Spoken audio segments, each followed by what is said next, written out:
Yun, may hakot tayo ngayon sa Malolos, may malapit sa Central dyan. At pangalawang hakot na natin to kay ma'am. At ang destination natin, Malolos to Santa Rosa, Nueva Ecija. At ayan, isang biyaheng mabilis lang yan papunta ng Malolos. At pagdating namin sa malapit na sa venue, sabi namin lugaw muna tayo. At syempre nakakahiya na hindi pa kainin muna yung mga kasama natin. At yun yung pinag-food trip muna natin. Ito si Tito Bembol na ayaw laging kumakain. At syempre isang lugaw egg lang naman yan. At mga tinatinapay para pampagana. Pero hindi ko nakita may sopas pala, anak ng towa. Ito nakita ko yan ng titirahin ko. Pero umorder din ako yan para kahit papano sa daan ay matikman-tikman tayo. At saka ito na nga, nandito na tayo sa bahay nating client. At saka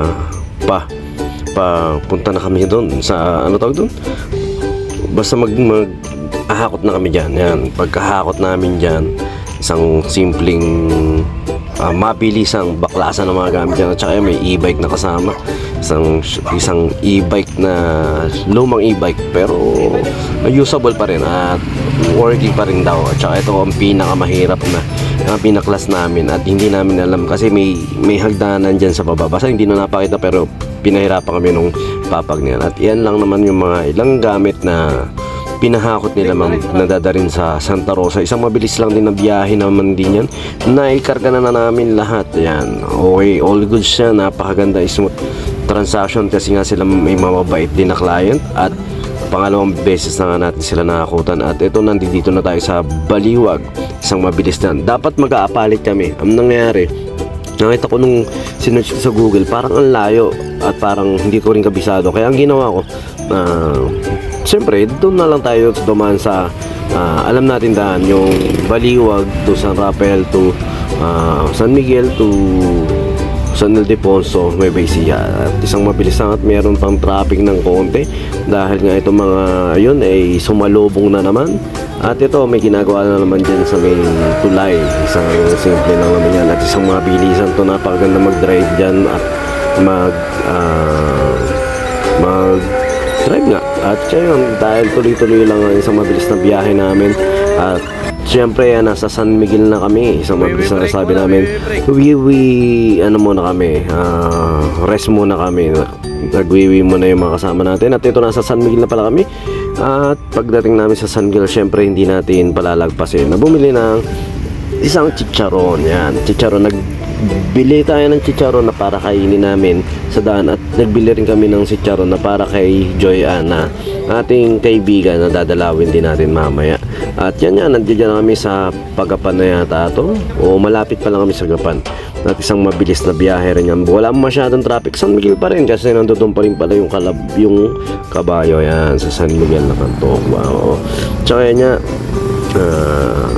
minto na naman ba kami rito. Pagka ganyan namin, isang mabilis na naman, nandito na tayo sa Nueva Ecija. Nasa Nueva Ecija na tayo. Isang mabilis na daan dyan. Napakaganda ng daan dyan sa gawi dyan. Wala masyadong lubak, pero yan, nakita nyo sa kabila na yun, ginagawa pa rin yun, pero goods na yan kesa naman sa ginagawa na hindi nagiging goods. At parang may alam akong lugar na gano'n. At saka ito, syempre, tuloy-tuloy lang yan.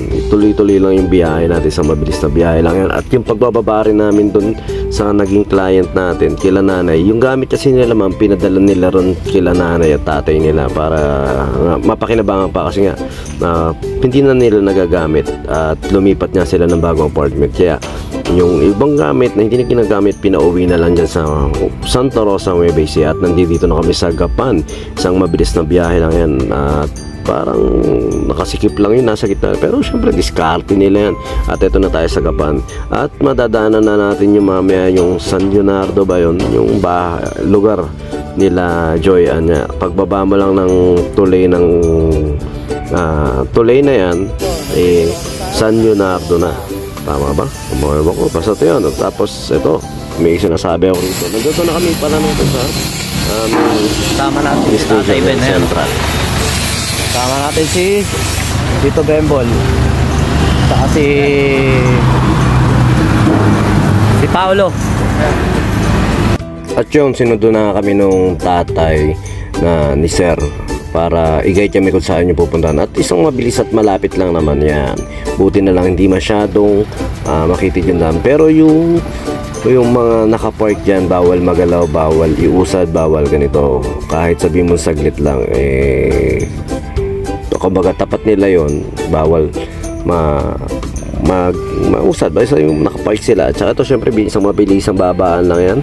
Medyo nakakapagod din yung biyahe kasi nga malayo. Pero kahit pa paano naman nag-enjoy dahil syempre masarap din mga kakwentuhan yan sila Rep at saka sila Tito Bembol. At saka syempre yan, walang kasama sa likod si Paolo. Dapat sa kasama si Tito Pito, kaso nga lang ang nangyari yun, may alagang bata kaya hindi na natin sama. At kumbaga kahit na madami tayong sinasama para kahit pa paano nga marami tayong pwedeng mahugot. Kumbaga na open na sila sa ganyang pagtatrabaho.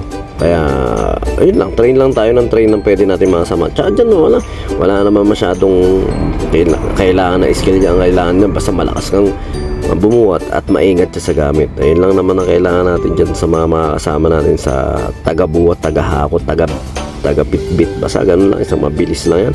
Tsaka yun, syempre yung mga kapitbahay nila sir ay medyo syempre mga usi natin, mga tropa dyan nakikikwento-kwentuhan din tayo at kinakamusta natin, kinukwento natin kung saan tayo, taga ganito tayo. At syempre yan, dyan muna namin nilagay sa baba dahil nga medyo makipot yung daan. Inisa-isa na lang din namin yung pagdadali ng gamit dun sa loob. Yan, minakita nyo naman yung makipot na ito. Pero kahit pa paano naman, all good sa man, lahat naman ang dapat ipasok ay naipasok namin. At saka yan, si tatay, nakita nyo naman, si Rep ay tumulong na rin sa atin sa pagbubuhat dahil nga wala daw siyang masyadong ginagawa, sama na lang daw siya sa atin. At ito na nga, bababa na namin yung e-bike, isa sa pinakamabigat, pero hindi naman masyadong mabigat dahil nga malit na e-bike lang to, pero goods naman. At pagkatapos dyan, isang mabilis na paalaman, isang mabilis na babaan ng gamit at mamaya kakain na kami. At pagkakain namin dun, pupunta na kami at dadaan kay John. Dapat isang bote lang yan ang nangyari, nagkasagad-sagad. At meron din, nagka-abirya rin kami sa bandang dulo rito, nagkaroon din kami ng problema. Tsaka ito na nga bakit nagkaganon? Bakit bumalik na naman ng video nito? Tapos yan, yung gamit na yan nadala na namin dyan, ano tawag doon? Naipasok na namin yan, papasok na namin yung mga gamit na yan. Kasi nga yung mga gamit na yun tinulungan namin at sila tatay walang katulong na magbuhat. At ito, nagpamerienda muna sila tatay ng ilang ganyan. At sabi ko nga, tara kain muna tayo. At alam ko mga gutom na to mga ko dahil nga maaga pa lang nasa biyahe na kami.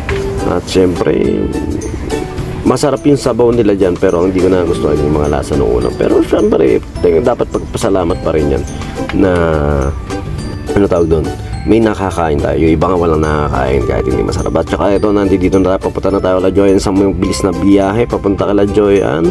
At pagkapunta natin dyan, isang mabilis lang din na pagbili sa tindaan. At alam na natin ang gagawin natin, bibili lang tayo ng Red Horse para kahit pa paano, because saglitan lang. Dahil kung hard, mahaba at masasagad, pero ganun pa rin ang nangyari. Mas lalo kaming humaba at nasagad sa pag-inom ng Red Horse. Pero yun lang, minsan lang naman yan, kahit pa paano naman. Sabi nga, ang pera kinikita, pero yung moment na ganyan hindi mo na may babalik. Pero yun nga, syempre lesson to learn, lalo na pag may trabaho ka. Dapat kasi may ano kami yan may isa pa kaming hakot, kaso nga lang ayun nga, parang tinamad na ako na maghakot. Talagang tinamad na ako maghakot kasi nga nakipagbaratan pa yung client na yun. Pero nag-close na kami. Ayun ang naging problema naman sa akin. Nag-close na kami, naka-oo na ako sa kanya. Pero ayun yan, dahil nga nasarap kami dyan, tinanggihan na namin. Sabi namin, sir, hindi na po, ayaw na po magbuhat ng mga kasama ko dahil na mabibigat. Yan, nag-reasoning na rin ako.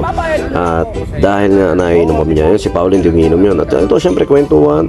At syempre, bumibida dyan si Rep dahil nga si Rep, rapper yan. At kami ni Levy may hilig sa basketball. Napakalikot ng camera. At saka, syempre, yung mais na yan, solid. Yan ang isa sa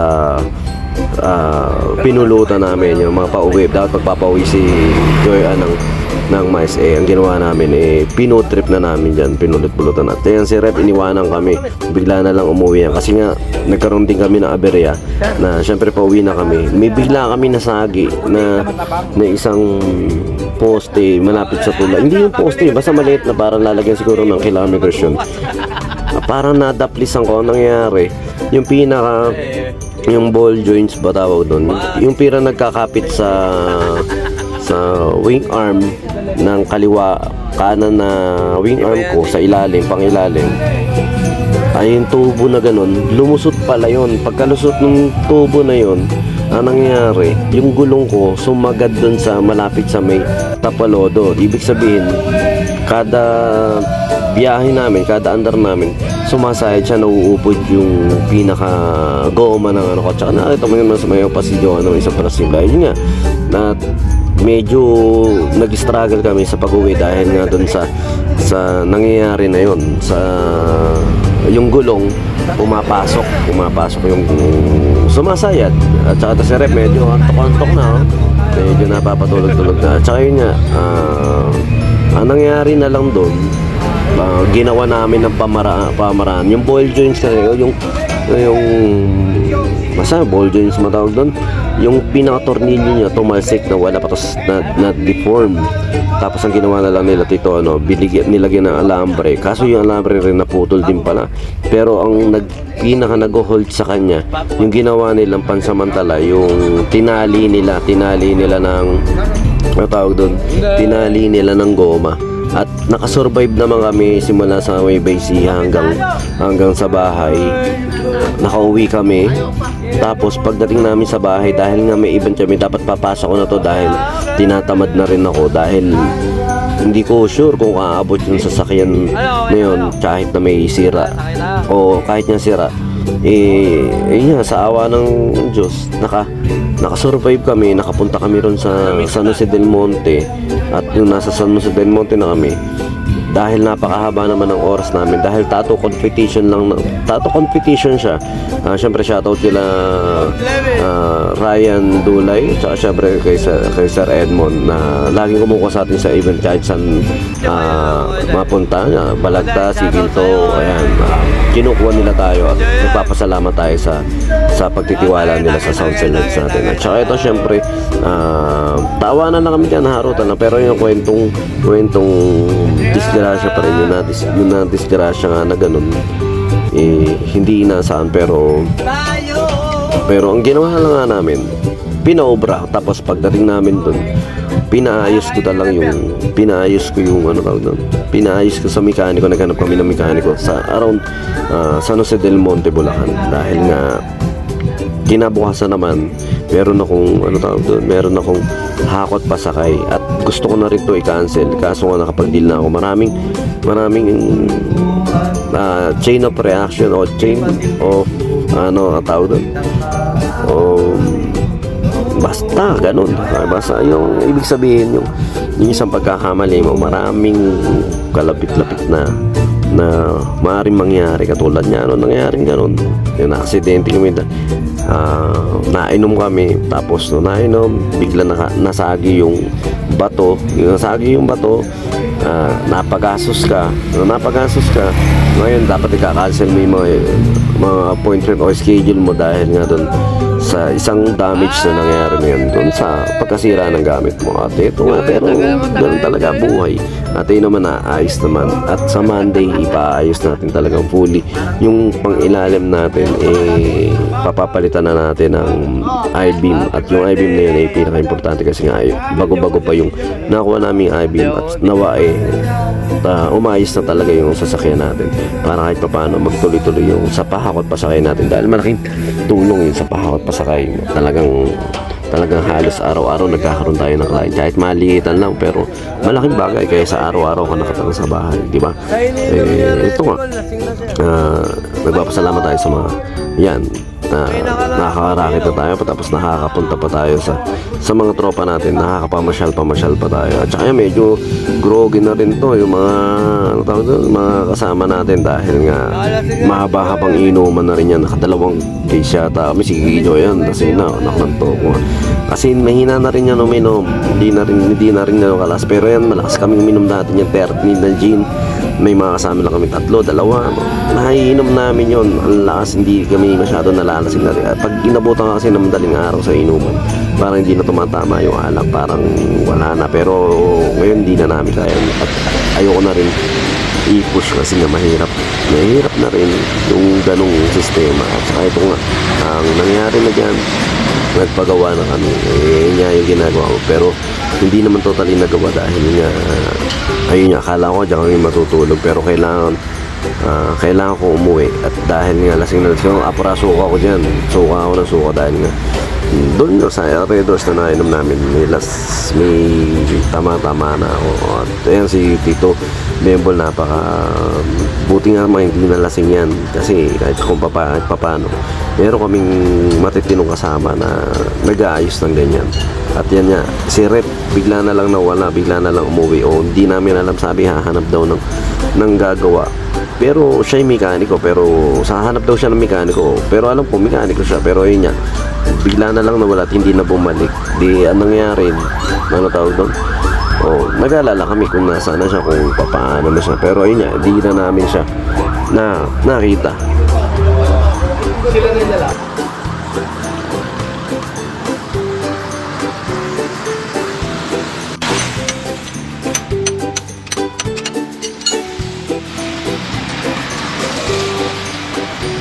At yun, syempre, shoutout kay Kuya Rudy na gumawa ng ating natawag doon, basta ginawa yan. At shoutout sa'yo kahit umulan, tinulungan mo kami at nakauwi kami ng ligtas dito sa Bulacan. At kinabukasan niya, nandiyan tayo sa San Jose del Monte, dahil nga mahaba oras natin, hinanapan na natin ang mekaniko kung pwede mo, at yung nagawa na. Syempre ito, shoutout kay paring SJ natin na pinakamalupit na isang tattoo artist mula sa Baliwag, Bulacan. Ayun, maraming salamat din syempre sa mga tropa natin nagla-like at share ng Pahakot Pa Sakay page. Salamat po.